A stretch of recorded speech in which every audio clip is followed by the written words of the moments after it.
Yun, so isang magandang araw sa inyo lahat mga peace. At syempre, wala akong sawang magpapasalamat sa lahat ng nanonood, nakasuporta at nakasubscribe dito sa ating YouTube channel.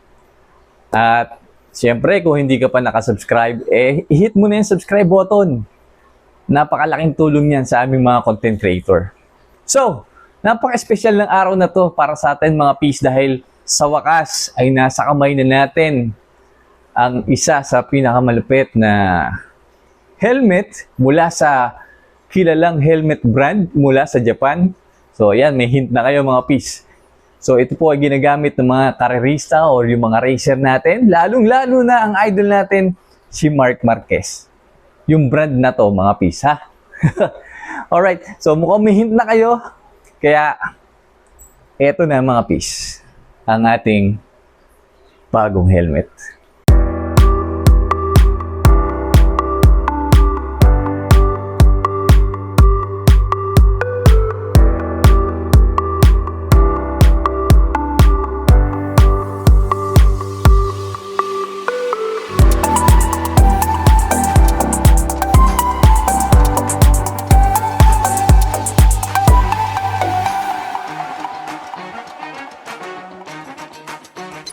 Alright mga peace. So naalala ko lang, sabi nga sa akin nung aking trainer nung kumukuha pa ako dati ng theoretical na mag-invest ka sa inyong riding gears, no?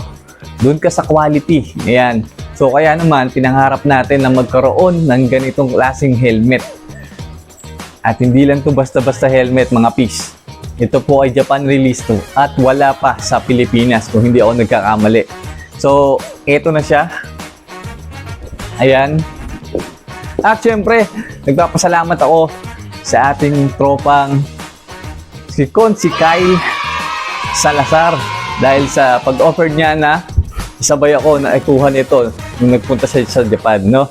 Ayan. So, eto na mga peace. Nakita niyo naman. Shoei helmet. Ayan. So, ang nasa atin ay ang X15 Valion TC10 mga peace. Ayan. So, ayan yung ayun, no? So, box pa lang, kitang-kita nyo ng maganda. Premium na premium, mga piece. So, open natin, no?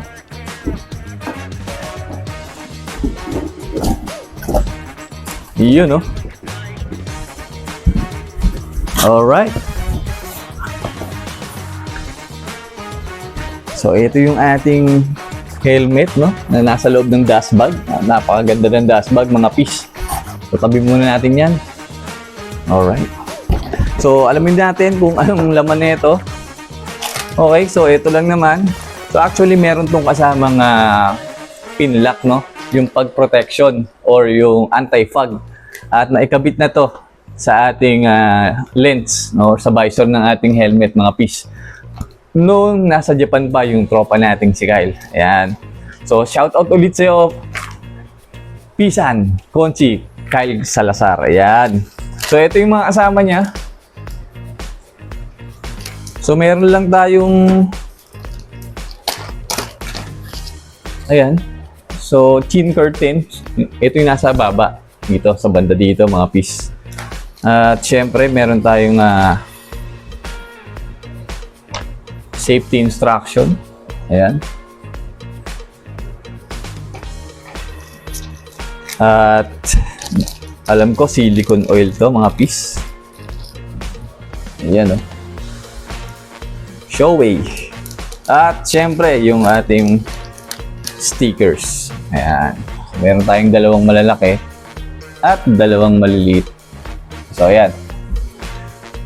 Alright, so balik din natin tapos open na natin tong ating helmet na napakaganda.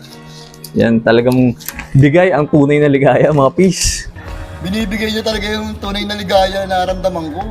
Yan, talaga namang pinakihintay natin to.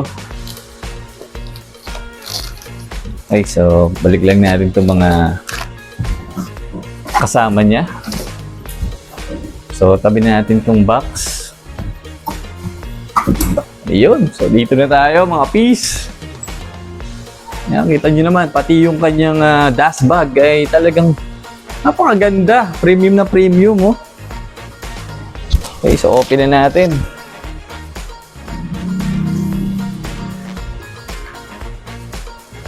Yun! Daling-dali mga piso. Kita nyo naman kung gaano kaganda.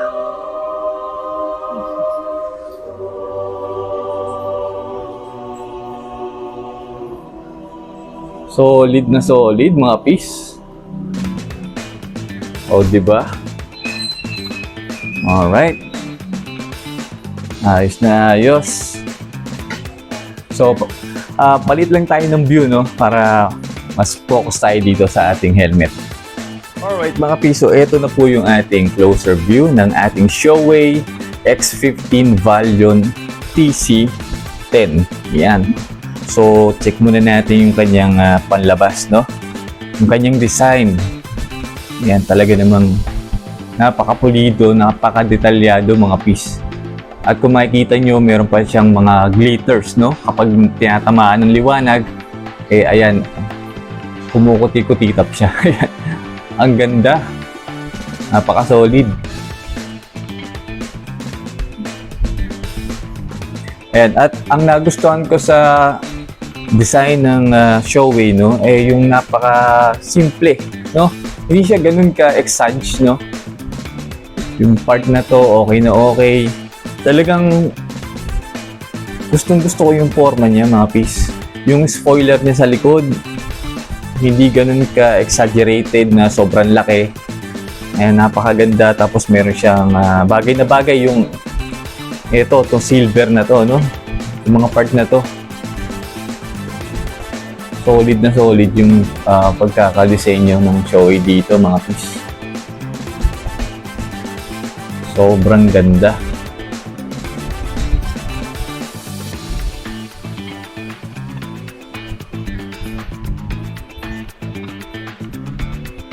Yan. So, sa materials tayo mga piece. So, sabi ni Shoei, ito ay gawa sa, or yung materials, yung outer shell, ay gawa sa AIM Plus composite shell. So, halo daw yun ng fiberglass, organic fibers, at high performance fibers. So, matibay mga piece. Siyempre, Shoei yan. Gamit sa mga karera, no? Eh, hindi pwedeng hindi ito matibay. At, pangalawa, magaan yung materials na ginamit, no? Ayan. So, kung di ako nagkakamali mga piece, ay nasa around 1,628 mga estimatedly, no? 1,628 grams yung kanyang bigat. Yan. So, kung mahahawakan nyo lang talaga, mapifeel nyo, eh talagang magaan siya mga piece. Solid. So, lalo na sa mga naka-sports bike, eh, syempre, laging nakatingala yan, eh, hindi agad mangangalay yung inyong mga leeg kapag ito ang gamit nyo. Ganda, oh. Okay, so tignan natin yung mga vents niya, no? Mga ventilation. So, meron siya sa chin. Ayan. Yun. 2 piraso siya, mga piece. Ayan. And then meron siya dito sa bandang forehead or sa bandang noo. So slide lang tayo mga piece, ayan. And then meron siya dito sa kanyang bandang likuran. So ayan. Napaka-solid.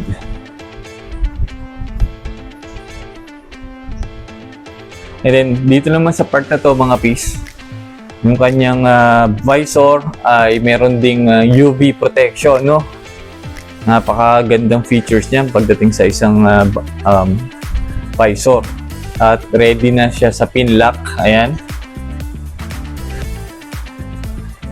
And then kapag suot nyo to mga piece, na-try ko na kasi siya, pag suot nyo siya, hindi distort yung inyong vision, no? Na para bang may grado, hindi nakakalula. Yan. Ayos na ayos. And then since nandito na tayo sa visor, so pakita ko sa inyo yung kanyang locking mechanism. So dalawa sa bandang harapan mga piece. So meron tayong ni-slide dito. Ayan, lapit ko. Itong part na to, yung block na yan. So, i-slide mo yan para mag-lock. Ayan. Kung sakaling nasa high speed tayo, no, dadaan tayo na expressway, eh, hindi siya aangat. So, ito yung unang block. And then, ito yung pangalawa. So, kapag iaangat natin ating visor, mga piece, so, i-unlock natin to, slide natin, and then press natin tong part na to. And then, sabay angat. Yun. And then, dito naman sa part na to, no, kung sakaling tatanggalin natin or lilinisin natin yung ating visor, napakadali lang din alisin. Nga pala, meron siyang lock dito, mga piece, ha? Yan. So, kapag nakababa to, yun, makikita nyo, meron siyang red dito, no? So, yan po yung kumakalang dito sa trigger, no? Para hindi siya matanggal. Kung gusto natin tanggalin, ayan, taas natin to, and then, press natin tong trigger para matanggal natin yung visor. So, napakadali lang naman tanggalin, mga piece. So, hilahin nyo lang tong trigger and then angat natin to. Yun. Tanggal na. Then, kung babalik natin, simpleng-simple lang. Napakadali. Yun na. So, kabilaan yan. Ganun lang din gagawin sa kabila, mga piece. Ayan. Ayos na ayos. Okay, dito naman tayo sa bandang ilalim, no? Sa loob ng ating helmet, mga piece. So, sabi din ni Shoei, yung kanyang liner, no, ay gawa sa multi-density EPS foam at talagang magandang mag-absorb ng impact, no? So, ang sinasabi ko po ay yung parang styro dito sa loob ng ating helmet. So, kung tatanggalin nyo itong mga padding na to, makikita nyo siya yung kulay black. At madali ring tanggalin yung mga padding natin, mga piece. Katulad lang din ng simpleng helmet, eh meron tayong mga clip dyan na hihilahin lang natin. Ayan, tanggal na. Ayan. So, yun, nakikita yung mga white na yan, yung mga, dyan yung ipapasok yung, ito, yung mga clip na to. Ayan. And then, intercom ready na tayo, mga piece. Ayan. Ito po yung slot, tatanggalin nyo lang yan. Makikita nyo na yung slot ng intercom. Diyan nyo po ilalagay yung earpiece ng inyong intercom, mga piece. Ayan. At syempre, itong ating helmet ay meron na rin pong quick release, no? In case na matumba tayo or madisgrasya, eh, madali lang matanggal yung helmet ng magre-rescue sa atin, no? So, hihilahin lang tong red na to. Ayan. Then, tanggal na po yung ating helmet. And then, kagandahan din dito sa ating X15, eh, naka-double D-ring na rin, mga piece. Ayan, no? Magandang features din yan kasi lapat na lapat, no? Masisigurado natin na lapat yung helmet, hindi aalog-alog sa ating ulo. Yan. So, maganda rin naman yung quick release. Kaso, may time na sagad na yung inyong adjustment, pero maluwag pa rin, no? Dito, sa double D-ring, eh, maisasagad nyo talaga na lapat sa inyong mga leeg. Ayan. So, and then, yung padding niya nga pala, mga piece, based sa Shoei, ay hindi siya madaling magkaroon ng amoy, no? Kung sakaling mapawisan, no? And then, madali din siya matuyo. So, balikan natin yung mga clip. Yan.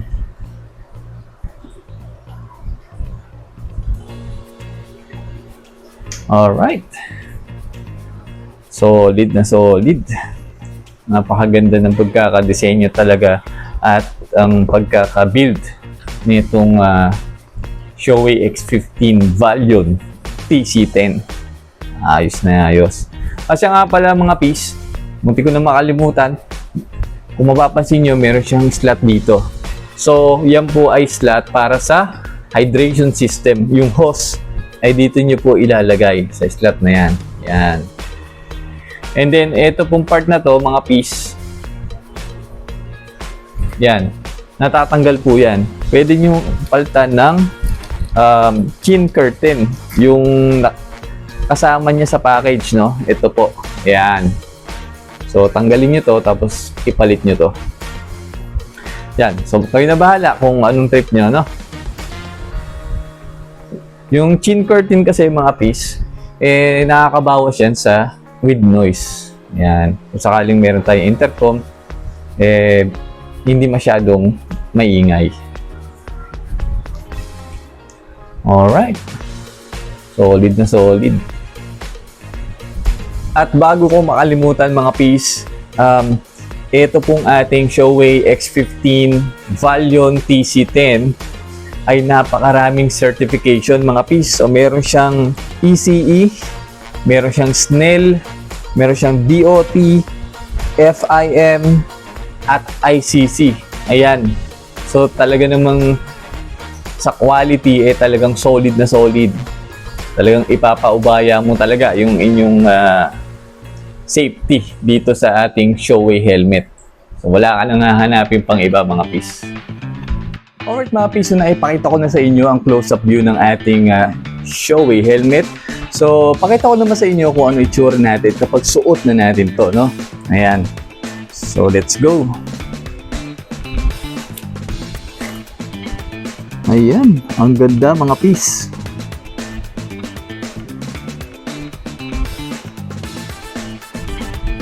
Yun. Fit na fit talaga yung medium sa akin. Yung size ko po ay nasa 57.5 at saktong-sakto yung medium para sa akin.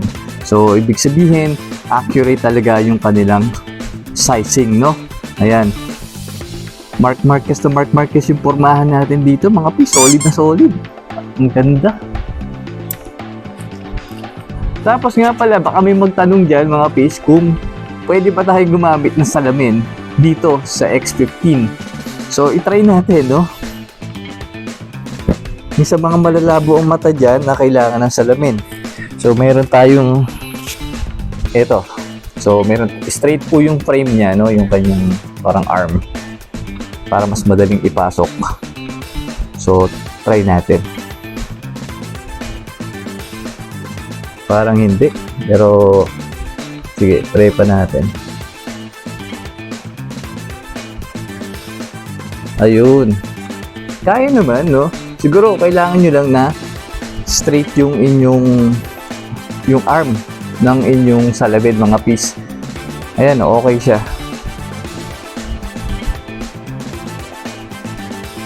Kaso medyo nakaangat nga lang ng kaprasong-kapraso yung inyong glass, no? Yung eyeglass nyo.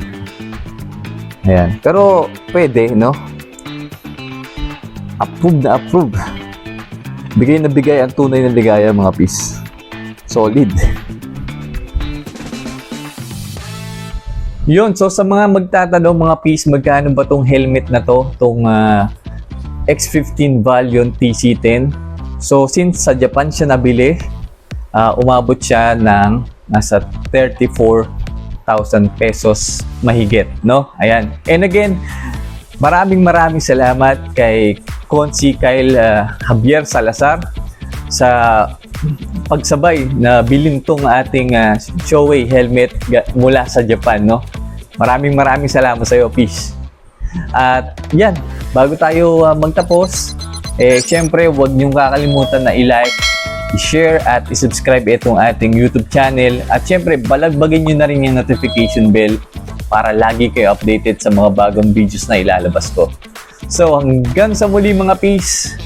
As always, stay safe, ride safe, and peace out.